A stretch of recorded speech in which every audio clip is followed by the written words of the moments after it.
All right, I'll go ahead and call the March 9th board meeting. Stand and join me in the Pledge of Allegiance. I Pledge allegiance to the flag of the United States of America and to the republic for which it stands, one nation, under God, indivisible, with liberty and justice for all.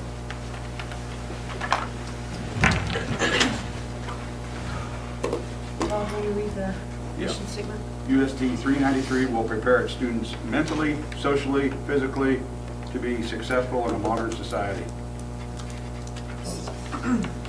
Approval of the agenda for the regular meeting. I don't think there's any changes. So moved. It's been moved and seconded to approve the agenda. All in favor, raise your right hand. Motion carries. Presentation from the art class. Hi guys. Can I just cast? Okay, so I'm not sure if any of you guys have seen my class lately, but we have been doing crocheting, which some people have found a little bit like extraordinary a little bit because they're like, why would you do crocheting? So we introduced project-based learning into like us making sure that we're doing it in our classes. And so it kind of gave me this idea of kind of learning about nonprofits and what they do and all this.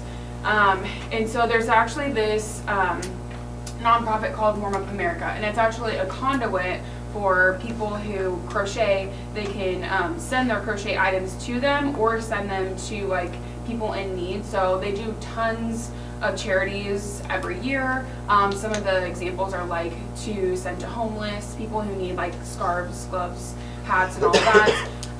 And so my kids, what we did is I let them student lead it. So they got to choose their project. And so they chose baby blankets. And so this is actually one of the ones that they did. They did them in partners. And so they kind of, one did one half, one did the other. It seems simple. It's not as simple, I promise. I have learned throughout the process that it seems. But we had a community member, Manissa Hull, come in and she helped us learn how. And then they chose their project. And I told them that at the end we had to present in some form, and so they chose to do a video and to present to you guys to kind of show them what they learned, what they did, and the whole process. So here is their presentation that they made.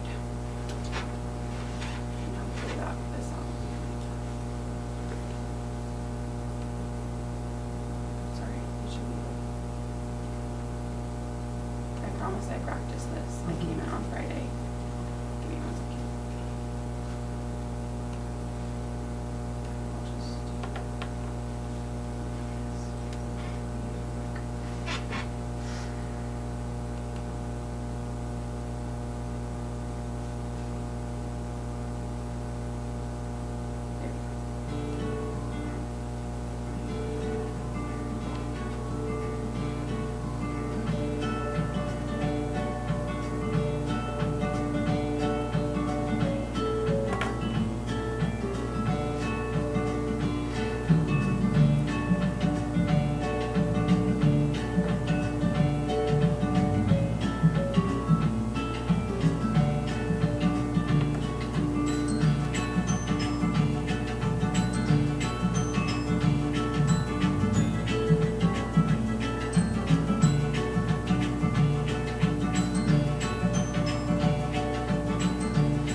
A nonprofit organization is an organization that makes some money and helps people in need.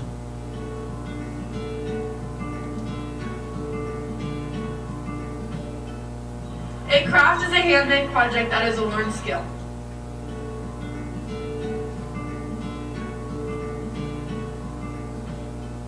We are using a craft to benefit a nonprofit because the baby blankets that we donate are going to the people in need.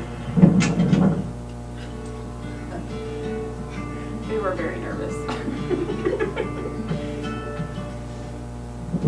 In my future, I will be going to college, so I have a feeling I'll be really stressed out. So whenever I'm stressed out, I can sit in my dorm room and crochet, and I have no worries anymore. I feel like the craft skill crocheting will help me in the future when I play 2K with the hand movements. A craft like this will help me in the future by showing me how to procrastinate and do things on time.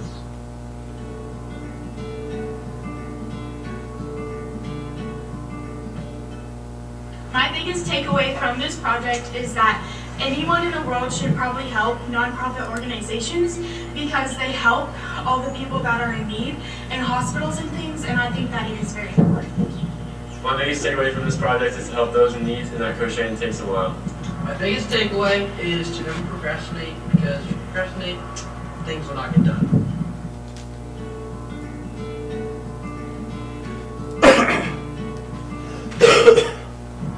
Okay, so yes, I would be willing to participate in future projects like this because it helps the generations coming up and it helps people and it makes me happy. Yes, I would participate in future crocheting projects because it is beneficial to the community and the people in the community.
These are some of the things they thought could be different about the project and help, and that were the best things about the project.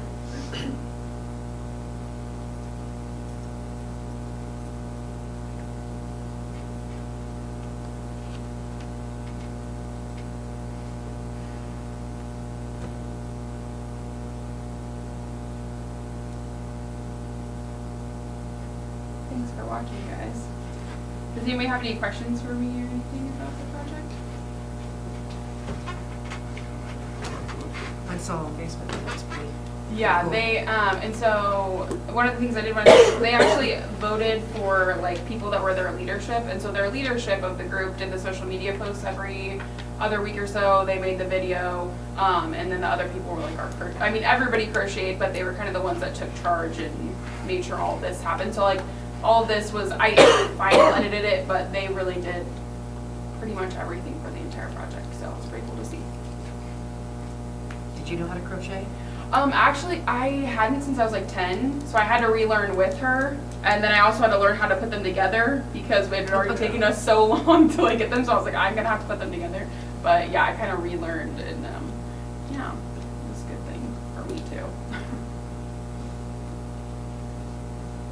All right, well, thank you for watching, Yeah. guys. Thanks for Yeah.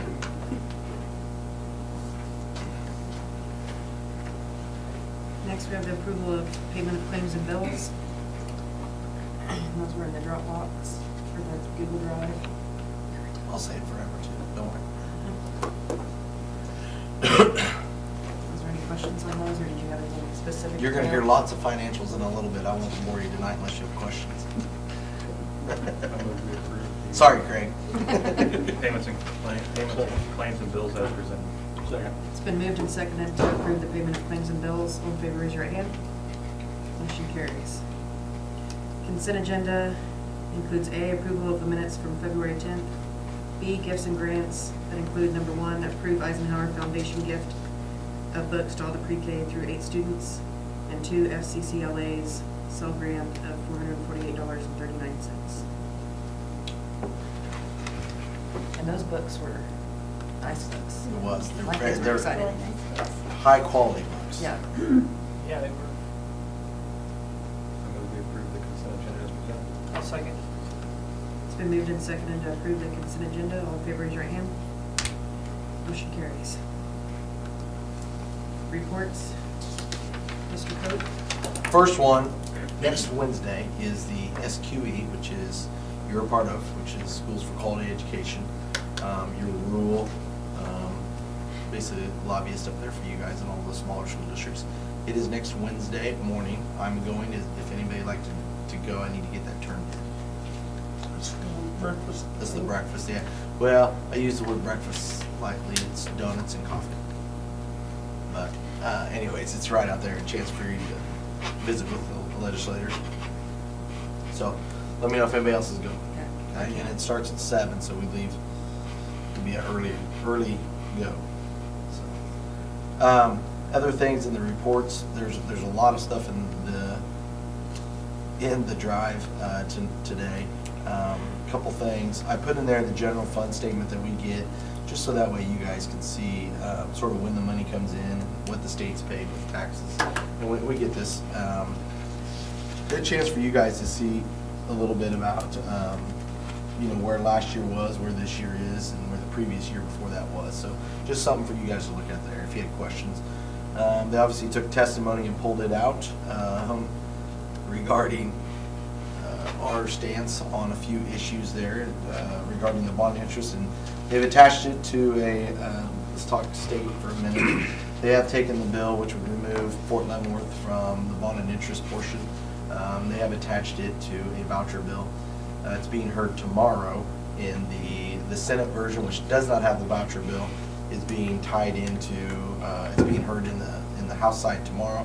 The Senate version, it's clean right now. The thought is that after visiting this morning, is that it's going to probably be attached with the, basically if you're underperforming school, you can go anywhere. Not right now, it's the current 100 low performing schools, and now they're going to open it up to any school pretty much. So we'll see where that goes tomorrow. It doesn't look good. I was hoping it looked better until they threw that in there with a school voucher bill, of course. A couple things. Conference, ASA conference was amazing. We're going to talk a few of those things coming on down the road here a little bit later. Been in several places. The last week it seems like it's been a whirlwind. I want to talk about Dickinson County CEO. We had 9 applicants for the position of the facilitator. We interviewed them next Tuesday. We've narrowed it down to 4. 4 with local ties to the community that have been in Dickinson County for quite some time. So I think that's a good thing. They know the county. None of them are actually coming from education, so that'll be a unique perspective, which I think is actually very valuable, that we have some entrepreneurs themselves stepping into that realm and trying to give back and to teach our students. Visited today. We're actually up to 19 students. I wanted to check and find out. 19 students, and we have 3 from Solomon. 3 that have applied. We'll see where we go there. We're going to take the best, whether it's 15, whether it's 12, whether it's all 19. Ironically, you have to get your parents' permission. So we have 1 application in the county that actually had all their paperwork and everything was done and complete, except the parents said no. So the very last thing is it sends an email and says yes or no to the parent says no. You think you would talk to your parents before you go through the whole application process, but we found that a little unique. So we're down to 18, but there was 19 that did apply. Yeah, I know. It's a great opportunity. So Questions on the report? There's more coming later on, of course. Okay, that's all I have. Mr. Rowan, did you want Sure, just a few things to touch on. Week State League music, the vocal got a 2, and our band got a 1. Obviously, spring is upon us with all of our fall sports between last year and this one. Spring is kicking in, and once we get back from spring break, we'll be in full force of that. We brought a couple different events since the last time into our school. One's the K-State STEM Day, which I think went pretty well. It's an opportunity for kids to kind of experience hands-on some of the things they did. The other one I didn't write in there, but was Lincoln Tech came in. That's a tech school out of Denver, and get a presentation for their junior seniors. I've been really excited for having them come back because it was really cool because they weren't necessarily about selling their product, but really talking up to the kids about making sure they're getting some sort of certificate and getting some sort of education after high school or while they're in high school. But it truly wasn't about him selling his own product at all, and I appreciated hearing that, and really I'd like to hit home with some of the kids. Pathways for the year are complete, thanks to our CPE teachers. Well, one kickback and it's now completed again and sent back, but that's kind of the procedures of some of those that find something they don't like or whatever else, and we fix it and we send it back in. But as of right now, we're all up to date on those. And then another big shout out I want to give to Mr. Underwood. Kansas Department of Agriculture changed buildings. They sent the email out that they're changing from Topeka to Manhattan, and because of that, I think they just didn't want to move some of their stuff. So they opened it up to school districts to basically come and pillage whatever they didn't want to move. And so there's all sorts of science supplies. And Mr. Underwood went up on his own time after school one day and brought back the gorilla bin full of stuff. And he, as he said, valued low, Mr. One, that's like $9,000 worth of stuff. I don't truly understand all of it, to be honest with you. That's why we sent him, because he understood. But whether it was just different beakers and some different things that he's super excited about the opportunities of being able to get some of those things free and use those. So thanks for him for giving his time for that. And then finally, our building leadership team in the last month went, and that's a part of the whole Kansas Star for our state assessments. So we went and met, and one of the concepts that we're talking about for next year is kind of creating a remedial reading course for our kids that score lower in those, kind of like what we did for our resource math, just kind of reaching out to our ELA stuff as well. And then finally, Lucas Newcomer's our student of the month, and that's about it.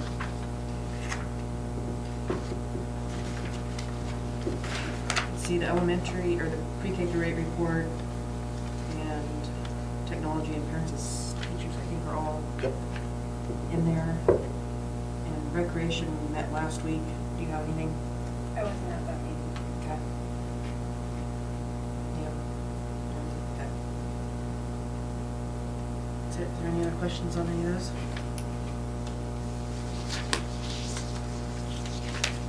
I'll move to approve the reports as written. I'll second. It's been moved and seconded to approve the reports as presented. All in favor, raise your right hand. Motion carries. Audit of the 18-19 fiscal year. I didn't know you all had the audit reports in the Dropbox, so does anyone want a hard copy? You do to flip through or anything? You want to go ahead and use a hard copy? It do make it a little easier.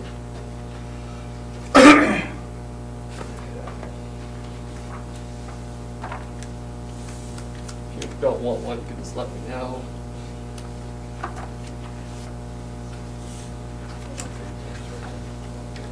Thank you. I know, I hated to do it too, but it's kind of hard to follow along on the, kind of hard to follow along on audit report about it. We're going to start with the big packet. This is the actual financial statement and audit reports. I'm going to start with that one. There's just a couple of things really in here that I like to point out. Is obviously this is old information back from June 30th, but when you open up to the letter portion right after the table of contents, the management responsibility and auditor's responsibility, we just like to take this out each time. It is our responsibility to give an opinion on the financial statements, but the financial statements themselves is your responsibility. So we just wanted to point that out, because sometimes people think differently about the auditors and what they're responsible for. We're responsible to make sure that this financial statement you're about ready to see is accurate. And so the actual opinion is on the next page. It's about halfway down. It's under the heading, the italics heading, unmodified opinion on regulatory basis of accounting. This is where we just give our opinion on it, that in our opinion, this is materially stated as far as the KMAG is concerned, and that's the Kansas accounting is not GAAP. Obviously, you opt out of GAAP each year, so we did get a good report on that. If you flip it over to page 4, this is the horizontal view. This is page 4 and 5 is a list of all your funds and the ending balances. And again, this is old information as far as the balances are concerned. But one of the things to point out on page 5 is to kind of just look back at the difference between prior year and the year under question and under what we audited. If you look at the column ending unencumbered balance, that total, and you look at the first column, which is the beginning unencumbered balance, there was a decrease in the unencumbered cash of about $150,000. And so that was a notable thing I wanted to point out. From this financial statement that you see here on page 4 and 5, there's notes to the financial statement. Just want to hit on a couple. Again, most of these notes stay about the same, but if you flip over to page 8, it's under note 4, and it's the paragraph that starts off with custodial credit risk deposits. One of the things that we check is to make sure that all the money in the bank is properly secured under Kansas statute, and it was. So that's one of the notes that we like to point out. There's another note on page 10 that changes each year. This has to do with the CAPERS net pension liability. You are required to disclose this even though you really don't have any control over it. Under the heading that's underlined net pension liability, there's a large number in there. It's $2.7 million. And this is your share of the CAPERS deficit. In other words, that's the district's share that has to be put in your note disclosures. And again, even though you don't have control over it, but CAPERS has been improving from last year to this year. There was a decrease of $100,000, and they went from 66% unfunded to about 69% unfunded. So at least now we see that they're moving in the right direction. Again, not that you have any control over it, but this is a number that we just kind of like to point out each year how it's changing. If you flip it over to page 13, this is just a list of your debt. There's 2 capital leases, and this past year, when I say past year, I mean 18-19, you had the LED lighting and bus barn lease, so that was the addition of $375,000. Then you have the continuing lease for the bus on there also. So those are the 2 items on the debt schedule. If you flip over to page 14.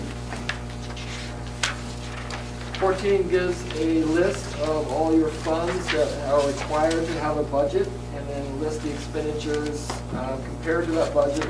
There was a budget violation this year. You'll notice in the food service fund, as you scan across, there's a positive number at the very end of the variance. That just means that the more money was spent in that budget that was authorized, more money spent in that fund that was authorized by the budget. So it is something to keep in mind for future budgeting purposes. Craig, can I talk about that real quick? Yeah. And why? So there's 2 reasons for that. 1, second breakfast. 2, is the fact that our enrollment's going up. And so as enrollment goes up, because we are outsourcing food service, so every single time somebody eats, you know what I'm saying? So that's a net, and so we're getting it to where we didn't put it high enough because of that reason. We didn't realize we were gonna have a net 27 increase in student enrollment. That does factor over the course of the whole year. Sorry. Yeah, and to avoid it, you would just have to. We just need to up it, yeah. Up it or republish it republish for food service. Yeah. Okay, on the schedules after that, this is just more detail on the main financial statement. I really don't have a lot to say about these. There's a couple numbers I like to point out. So page 15 and 16 are your general funds. And one of the things you like to do is to kind of compare how much was transferred out of those funds to kind of help out other funds.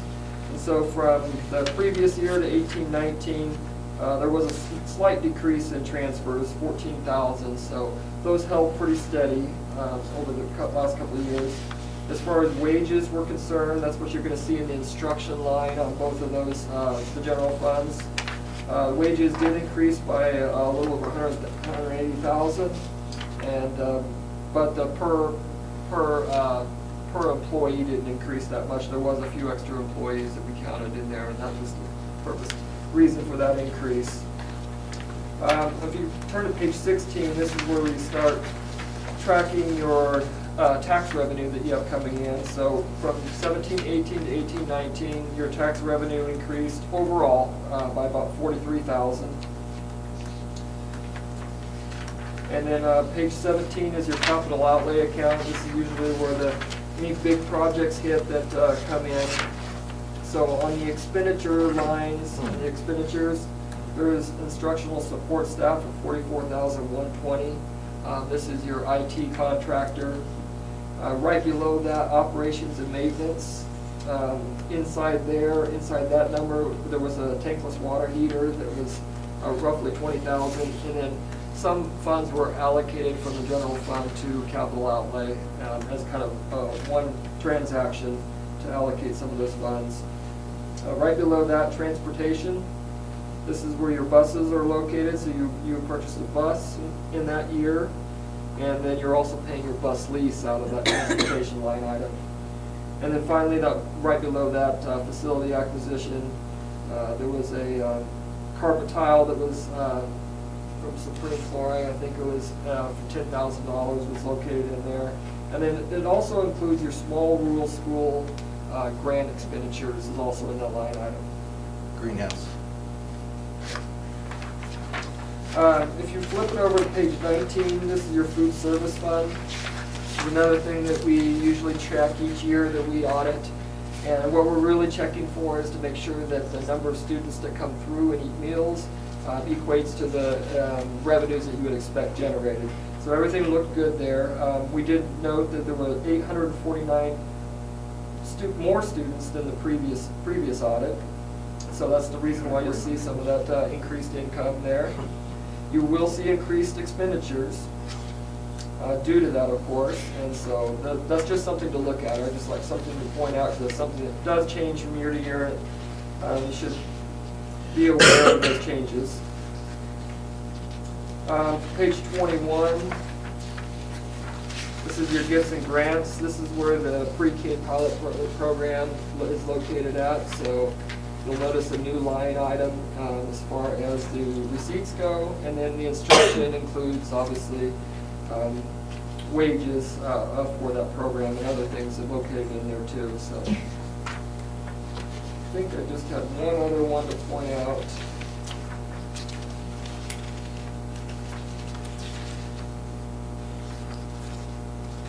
Oh yeah, page 28 is your contingency reserve. Just a reminder that you did use contingency reserve in this past year.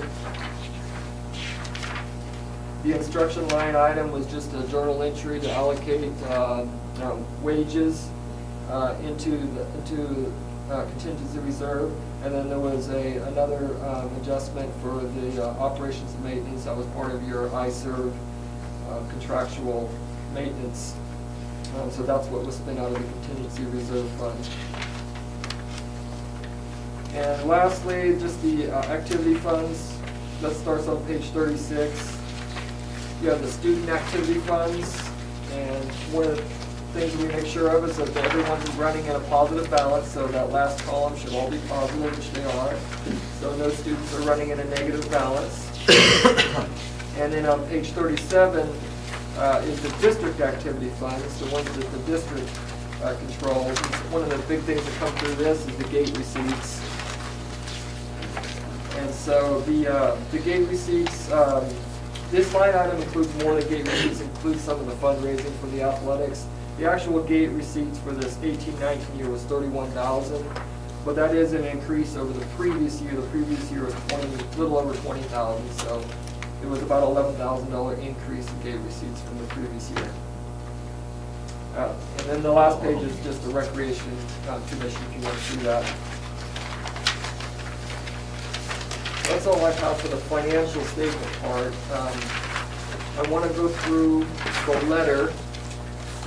And there's actually two letters in here, so they will look like this one. And my intention is not to overwhelm you with this letter. There is a lot in here, and I don't want to diminish the importance of everything in here, but we're not going to go through everything. We're going to go through probably what I consider the important things, and the things that took us the most time, probably as far as the audit is concerned. One of the things that we do on this first letter is we let you know if there were any difficulties in the audit. And so if you'll notice, there's a paragraph toward the bottom of the first page called difficulties encountered in performing the audit. We did note a few things here that took additional time. That's the reason why we listed them. And mainly is when we showed up, what am I trying to say? The reports did not balance the way they should have balanced. And we did spend some time talking to the software team to get a better handle on why that was. This has been an ongoing problem, if you recall. And I think we have gotten to the point where I am probably the most comfortable I've been presenting up here. I wish it would have happened earlier. I wish I could have reported that it would have happened earlier, but there was just a lot of things with this software that I'm going to point out to you that's a little strange as far as accounting is concerned. But there were a lot of adjustments this year, and those adjustments do take time. That's the reason why we listed them in here as difficulties in performing the audit. There wasn't difficulties in working with the staff or anything like that. These were just difficulties that just took longer than normal as far as doing the audit. And so when you're going to turn over to the second page, we're not going to go through these, I promise. But there is a list of corrected and uncorrected misstatements. We're required to tell you about any adjustments that were made basically after we show up and start performing the audit. So these were the 10 items that had to be adjusted to give you a financial statement that was materially stated. I'm not going to go through those because I just don't feel like individually they are significant enough to bring up at the meeting. But you just want to reiterate that because of these, that does take quite a bit of time that we needed to in order to finish this audit. Right below that, there's a few things that were not corrected. And actually, I kind of want to hit on those because these are things you're not going to see in the financial statement per se. One of them was number one, and we'll kind of touch on this in just a little bit, but number one was there were some outstanding items on the bank reconciliation. These are old outstanding items that we and Dean Ann and I both agreed upon that were not really outstanding. They were either duplicates that did not get properly removed, but they show up as taken away from your available cash. So these are going to be cleaned up if they haven't already. So these will no longer appear, shouldn't appear on your bank reconciliation, but we pointed that out. It wasn't corrected at the end of the year because we thought it would just be easier and it wasn't significant enough to correct it at June 30th. And then number two, one of the things that we noted this year was there was quite a few revenues posted into expenditure accounts. Now, by correcting those, it wouldn't change your bottom line. It wouldn't change the available money. It's just basically how you are presented with information. If $10,000 went into a line item and then $10,000 of expenditures was spent out of the same line item, you see a zero, when you look at reports. But that's not really truly what happened. And so we wanted to point that out, that this is something that we would like to see improvement on as far as that's concerned. Because it does take time not only to evaluate that, but it doesn't give you the proper information as far as what you're seeing on the reports. So if we're going to stop with that letter, we're going to go on to the recommendation letter.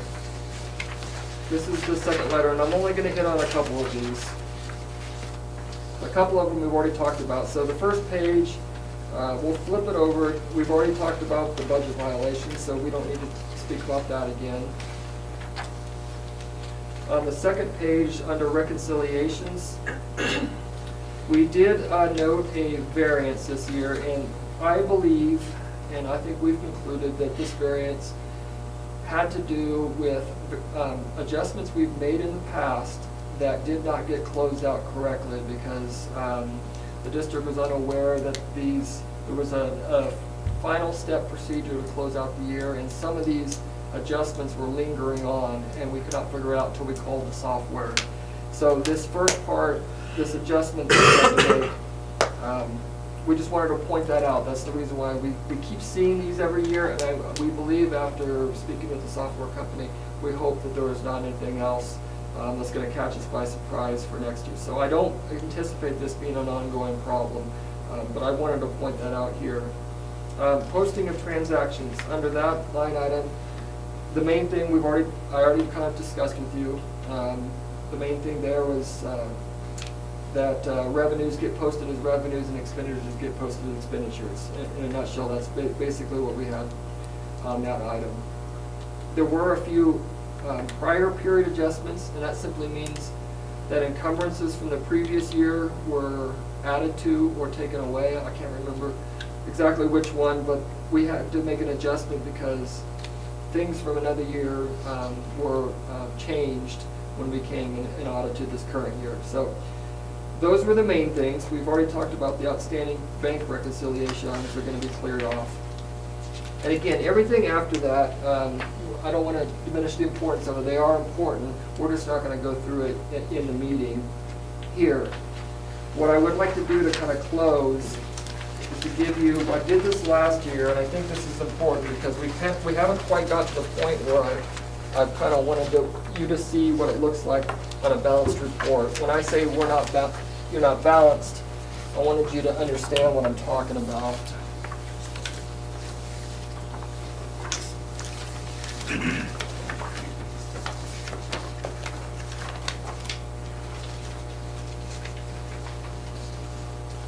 Okay, so I'm not sure what exactly you get in your board packets, but the cash summary report, this first page here, this is probably one you're all familiar with. And there's a column toward the end called available. Here, it's highlighted in pink, and that's going to be your available cash. You probably all understand that. Now, I've added two columns out here to the right, and basically what I was doing is just putting in the audited figures so you could see the comparison. So there are a couple of differences, and I wanted to point those out.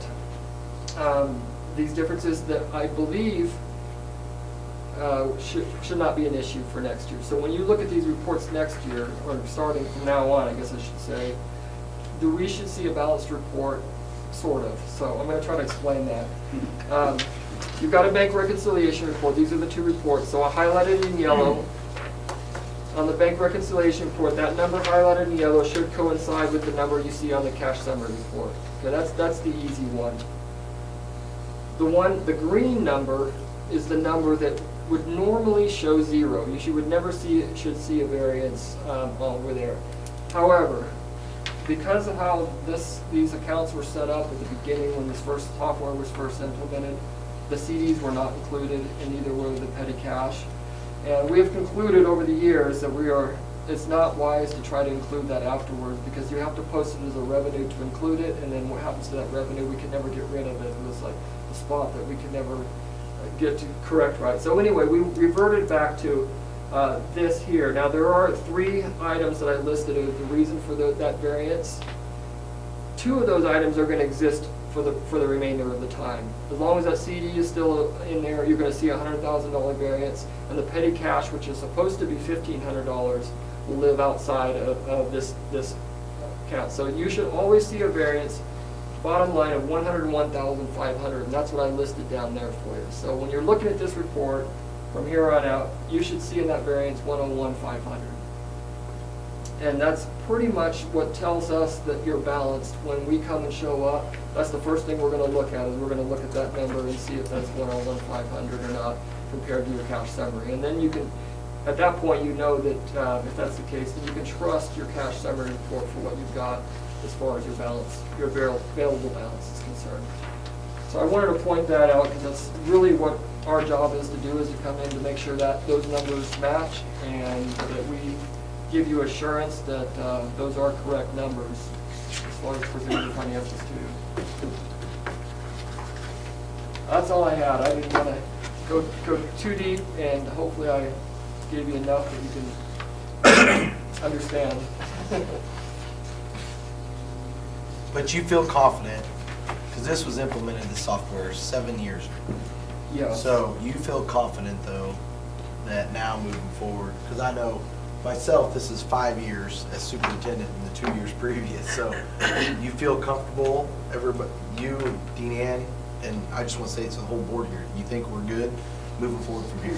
We very well ought to be. Once she closes her books, there shouldn't be any of those lingering things in here.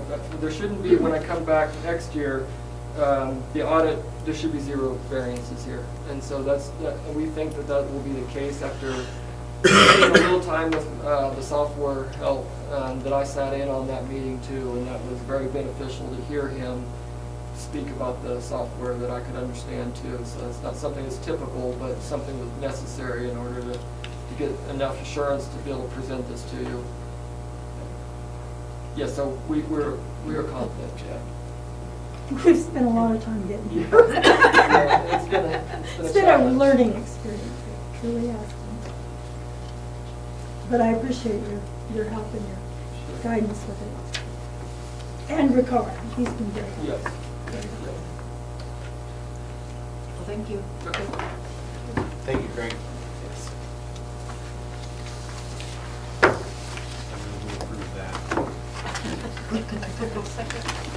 It's been moved and seconded to approve the audit of the 18-19 fiscal year. All in favor, raise your right hand. Motion carries. KESA Year 5 presentation. Mrs. Kraus. And I told her she didn't have to present. But I'll throw it to her. First of all, before we start though, Liz did an amazing job. She really did, and so that whole day, it was hopefully you got a chance to actually look at the presentation and look at the numbers. We're not going to go through it like we were talking about. Do you want to do the whole thing? No, we don't want to do the whole thing because it was 3.5 hours. So you're not going to be here for 3.5 hours.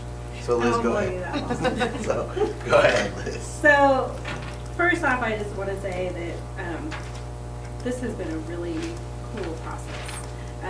I'm thankful for the opportunity to have been able to be a part of it and see like all of the different sides of how once your strategic plan goes into place and how it's carried out throughout the year. So I appreciate that opportunity. I know Mr. Rakope had shared out with you guys the presentation that we had put together to give to the OB team when they came out last month. And we've come a long way over the last 5 years. And although I wasn't a part of the initial strategic plan, I've been here the other 4 years of it. And the changes, especially down in our area and in the high school, have been amazing. Our 2 main goals have been rigor and our relationships. And so I'm not really following it. You're good. I'll go to wherever you go. I was gonna say, you're all right. Our rigor, so we have seen a huge change in our 5-8 area. We implemented that. That was part of our redesign, if I should say. We wanted to increase the rigor and give some tiered support for our students who were struggling, and increase some social emotional one-on-one time by providing some SAG time for relationship building and also academic improvement during that time as well. I know in the high school, they've also are using that SAG time to increase academic achievement, and they've also implemented a required study hall a couple days, 2 days a week for students who are on the DEF list. All of those things combined, we are seeing fewer names on our DF list, which is a huge plus. Our test scores aren't amazing, but they are improving. I would say that. We're realizing when we look at our data, some of the areas in our alignment, through our curriculum alignment, some areas that we need to improve on, and so going forward, that's going to be our focus. But we have made some huge improvements. We're seeing fewer level 1 test scores, and the implementation of our ACT Aspire test, I think, is going to help improve our test scores going forward. So at the end of this year, we'll have given that grades 3 through 10 3 times. So we'll have that data to compare and look at and move forward with. So the data that Liz put together, this is what Liz did up there on the board.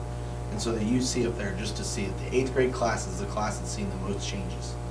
So they were the class that first went up there, and they were 4th grade isolated by themselves. And then they were a part of the 5th grade through 8th grade.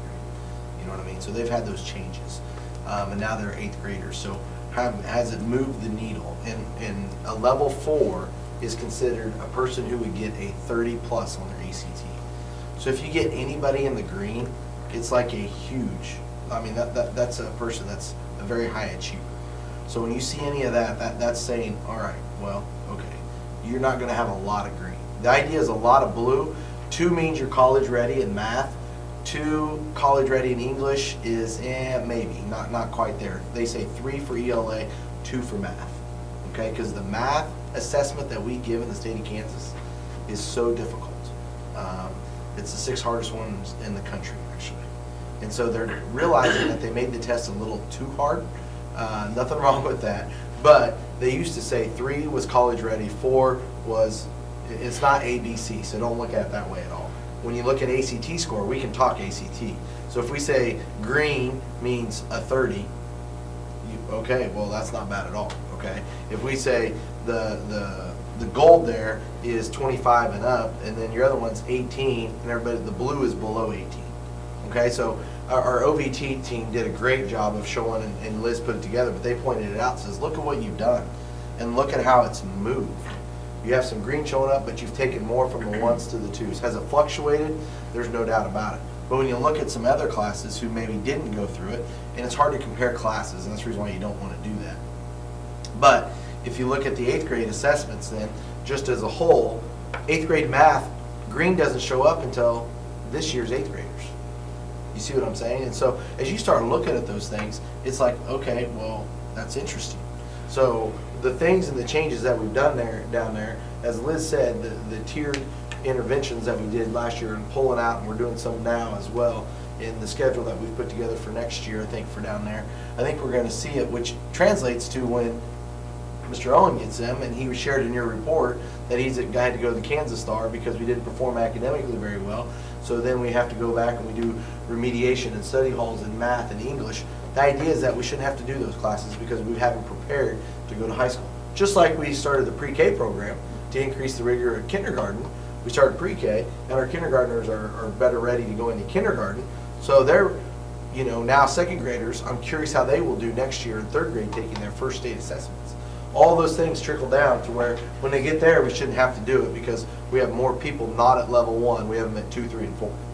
That's what you're trying to get to. We don't. If we had all green, people would be banging down the doors because that means every one of our kids, well, for 2 reasons. 1, everybody wants in here because we have people getting 30s on their ACT, or 2, we're committing a crime because we're giving everybody the answers. So, you know, I mean, you're not going to have a ton of green. You're just not in the way this is set up. But you want to eliminate the blue. Get as many in your 2s and 3s.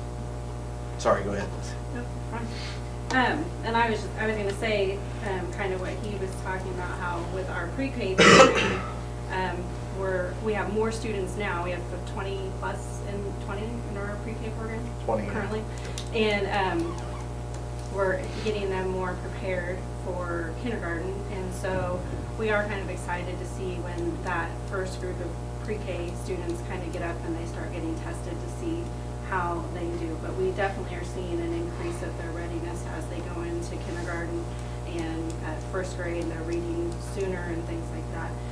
And then in high school, you know, the biggest goal has been like our students, when they're 8th graders, they're choosing kind of their pathway, and then they are becoming more college and career ready.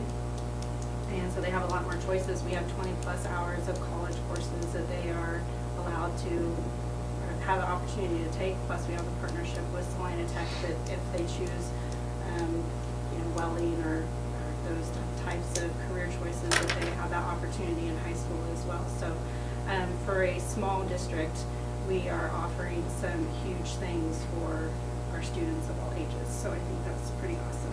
So the people on our committee, you remember that it's a 3A, a 1A, and a 1A, or is where they come from.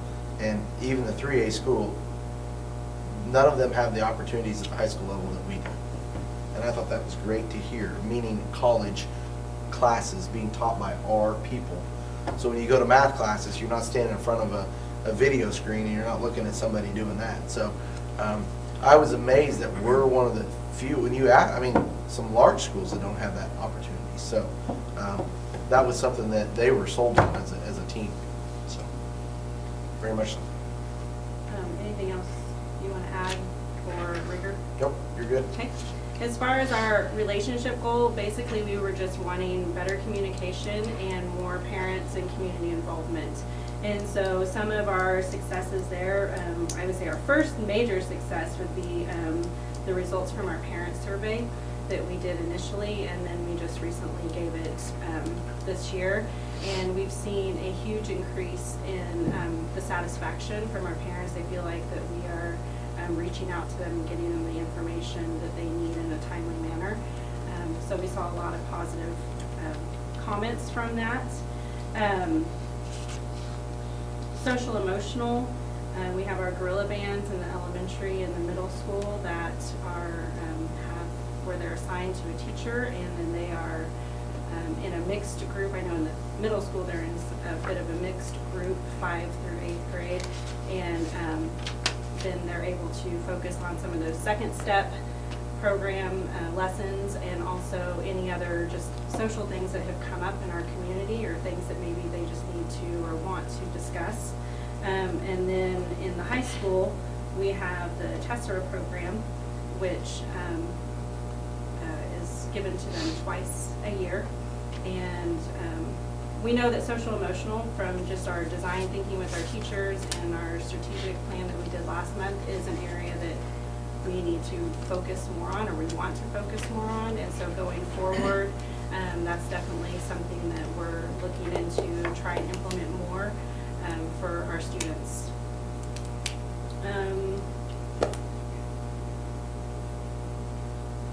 Reaching out to our families, our Operation Guerrilla family has probably been one of our most biggest successes, that we can show how we've seen the needs of our families. We're at a 60% economically disadvantaged rate right now with our students, and we see that in the classroom. And so we're trying to not only give them what they need here at school, but also reach out to the families and give them opportunities and things when they need that. We have our monthly fun runs that are put on by our physical education that try to bring the families in and get them to get some physical activity, but also interact with other families in the community. And then our social worker and our counselors have been providing our parent pride meetings, and those have become, used to be more of a topic centered, and now it's become more just like some fun activities for families to come and be together and just to interact with each other. The other part, though, is if you think about it, just like the one you heard to start the whole day off with, you know, the meeting was the crocheting and the reaching out to the nonprofit, or our second graders reaching out to the, going down to the city council. I think we're seeing more of those type of outreaches with project-based learning and trying to get out in the community or bring the community into it. And not just to do a project to do a checkbox. I mean, hopefully it's complete, genuine, just like you did last year. You approved for graduation requirement. You have to give so many, in order to walk across the stage, not to graduate, in order to walk across the stage, you had to do so many hours of community service. So I think that's trying to get that civic engagement part for sure. Yep. And in the high school, our students started scheduling student-led conferences with their parents and their side teachers to try and just be a little bit more proactive and tell them about their experiences and where they're going moving forward. So then, kind of where do we go from here? Obviously, we're going to take the goals that you guys set up, and then our administration and our teachers have already, the staff has already completed their initial design thinking, and then our strategic planning event that we had. We know that social emotional part is going to be a huge focus, and to continue pushing the rigor and continue gathering and tracking our data so that we can drive our instruction a little bit further. We have a new math curriculum that we're hopefully going to decide on soon, and continue to implement and make better our reading, and science and social studies is getting better. So just continue to work hard to collaborate vertically and horizontally with the teachers to try and make our students the most successful that they can be. So we might kick out one item here, sorry. It's a strategic planning update because it goes into what do we do next. So up on, it's brand new, just got it this afternoon actually from Bart. And so Liz alluded to the design thinking process. She also alluded to your guys' retreat over there as you came to your ideas.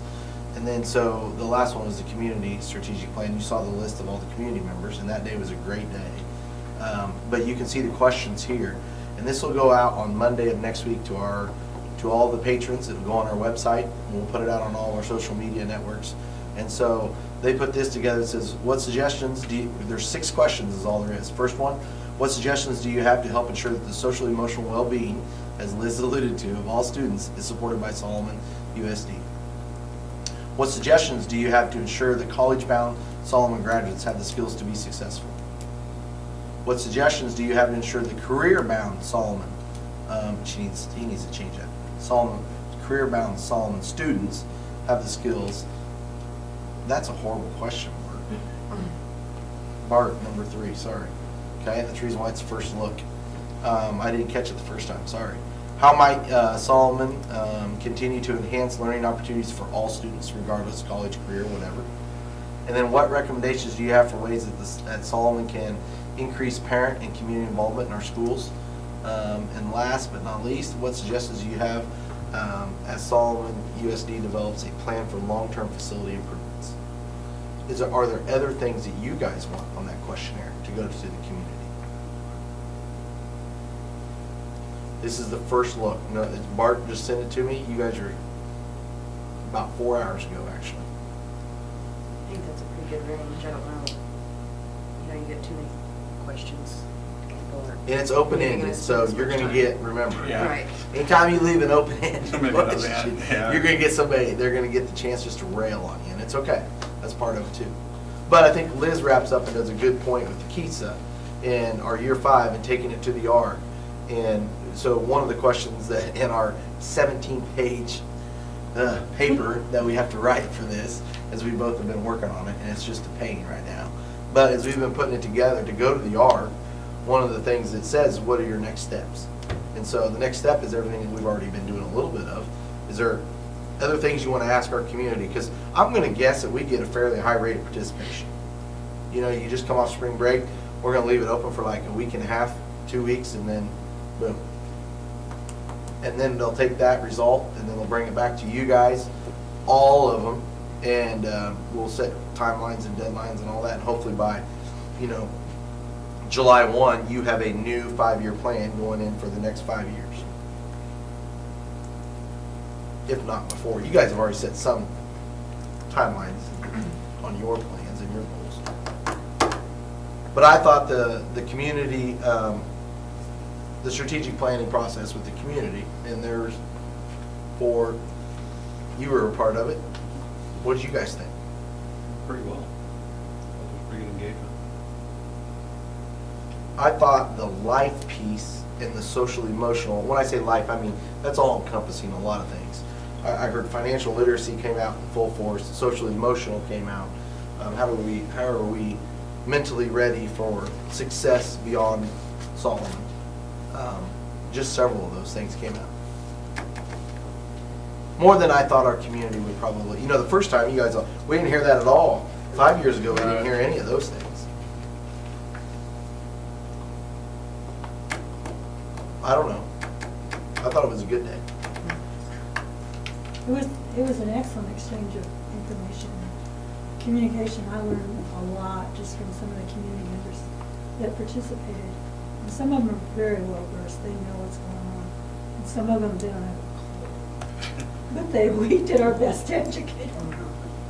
Well, and I think you're right. I mean, I thought there was a huge educational piece to the day too. It 'cause was I think amazing. There was great dialogue back and forth. And Opa fed them for less than $100. And it was a really good meal, It was a good meal. which is crazy. That's why our food costs are over budget, sorry. Any questions for Liz on Kisa? And we sit and wait when we Keep get up the good work. when we get the report done, we just sit and wait then. Sit and wait. Thank you, Liz. Thanks, Liz. Thanks, Liz. Any more questions about the strategic planning update? Sorry, I figured it just sort of morphed right into it from the Kisa, so I should have done that to begin with.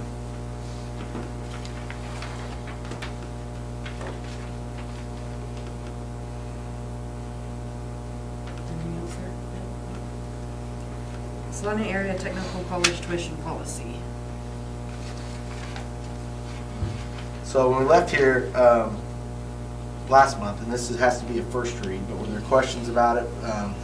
Mr. Owen and Mr. Seidel put together the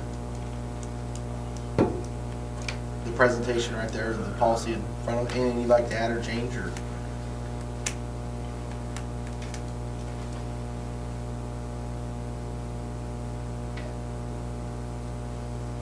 Sorry, I'm skipping. There has to be a little bit of skin in the game. Remember, we talked about that. If a student fails to complete their 10 hours, right now we said, hey, you have to help clean up after ball games. Well, if we have several people, it's not just going to be ball games. So it's just 10 hours. And if they don't complete their 10 hours, then they have to, they'll owe the tuition back. What, how much do you typically have to get out? Well, that varies depending upon how many kids we go. So like, How many kids are enrolled? Yeah. So this year or next year we'll have, what do we say? Next year, we are projecting that we would give out about 30 scholarships. To put that in perspective, this year we handed out 3. So, huge. So what do the scholarships pay for? Pays for one of their classes. One scholarship pays for one class. So we can pay for 30 scholarships or we can pay for 30 classes. Because there may not be 30 people that apply, but there could be one person that applies for 2, maybe they're taking 2 classes. Yeah. And what is the cost per credit hour? $237. Well, that's for a class. For a class. Yeah, That's no, for an entire. a credit hour three credit hours. is For 3. Divide that by 3. 237. 80. 87 or something. I think it's 87.50. Yeah. I do the math. We got a check the other day for $5,400 for the first And we just. Spring semester is not, usually is never as big as. Well, right, spring won't, probably won't be near as big. But that was. But the idea is to take the money from this year and apply it to scholarships for next year. So if there's a lot of people next year, you're just paying forward. You're not, that's why we're banking this. What we have done in the past is we have applied it towards. One of those that the auditor mentioned. One of those the we auditor took mentioned that you're not supposed to money do. And we put it against salaries, yeah. against expenditures. We take the salary line and we have a revenue applied to the expense line because it's really revenue because they're teaching that class. So for the last 35 years, 34 years, they've done it that way.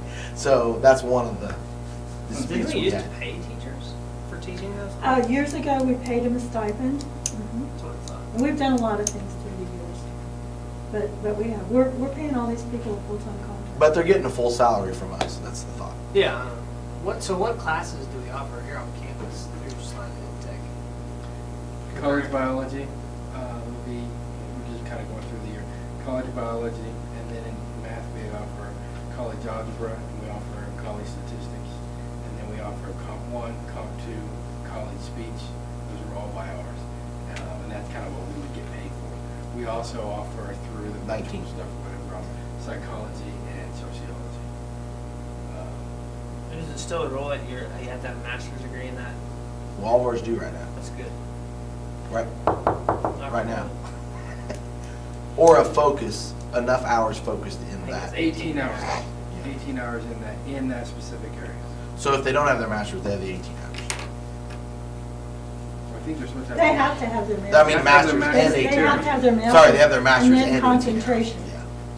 And we don't do anything with Clark County anymore? So now what we had, no. costs too much. Well, and the real reason, to be honest with you, is now that the Regents has the whole Regents policy of if you take it at any Regents institution, it automatically transfers to any state and any institution in Kansas.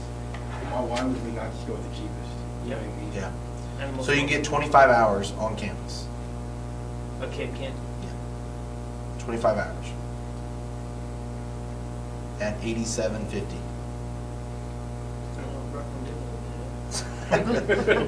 There is no doubt. Because whatever that amount is, $87.50 times 25, is not the same if I go to Ottawa, K-State, wherever. Multiply by times about 40. The other thing, Right? the other thing I think is really interesting about Salina Area Tech that we've learned through this process that I think I want to mention and make sure we get the information out of everyone. If a kid takes whatever, say they take college, speech, or whatever else, but then decide, you know, they were thinking they were going to go to college, but then they later decide, you know what, I think I'm just going to go to HVAC and do, you know, whatever else and go get a certificate. Whatever money they spend on their concurrent class, they're automatically awarded a scholarship at Salina Area Tech for their first semester for that money.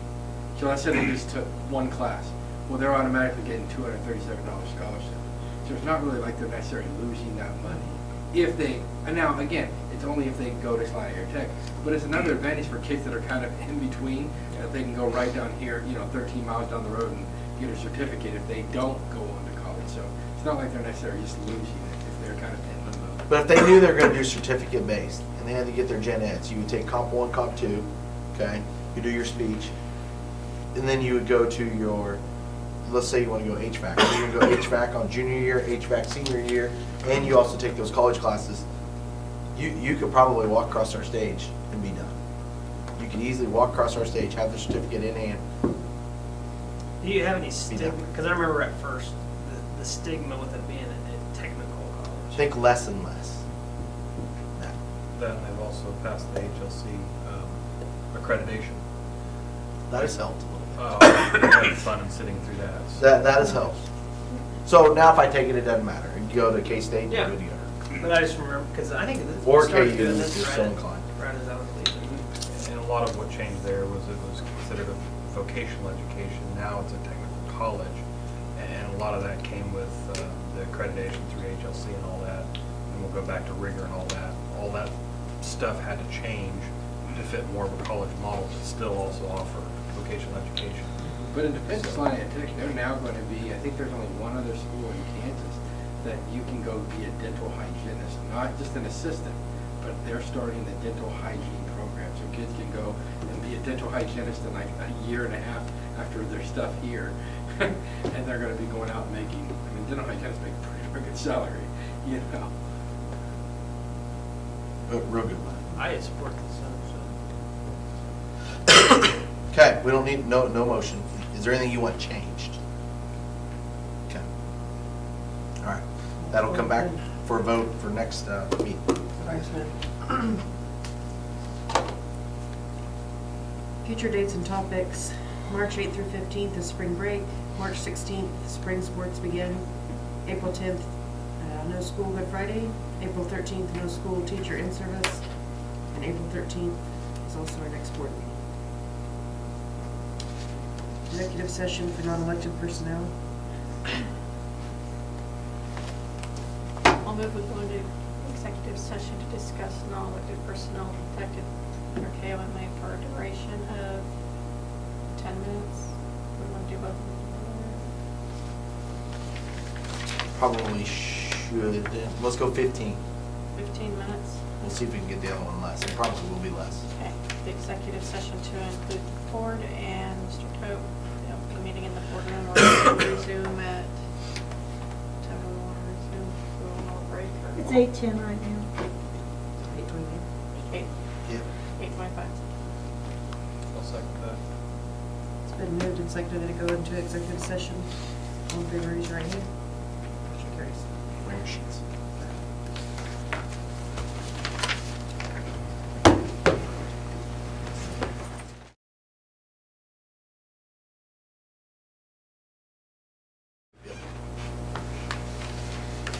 Okay, we're back from our executive session. And our next Item is HR items, which include A, employment hires of Robin Kark. which will be the third grade teacher, and resignations, 1 Anne Marie Buckholz math, 2 Colleen Rodriguez pre-K through 12 local. I move to approve the HR items as presented. Second. It's been moved and seconded to approve the HR items as presented. All in favor, raise your right hand. Motion carries. And we have a, huh? We have another executive session for discussion for negotiations. I'll move we go into executive session to discuss employee-employer negotiations under KOMA for a duration of 10 minutes. The executive session to include board and Mr. Cope. The open meeting in the boardroom will resume at 8:40. 8:40. Talk about, all in favor, say aye. Second that. In the hall. Moved and seconded. All in favor, raise your right hand. Oh, sorry. I just told Todd not to get up, then I.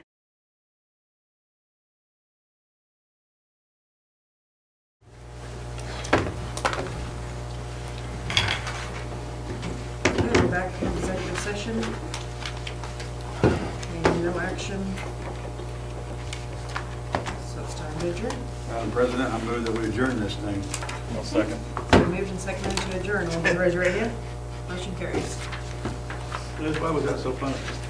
Hey, that's not bad. 2 executive sessions, 8:45.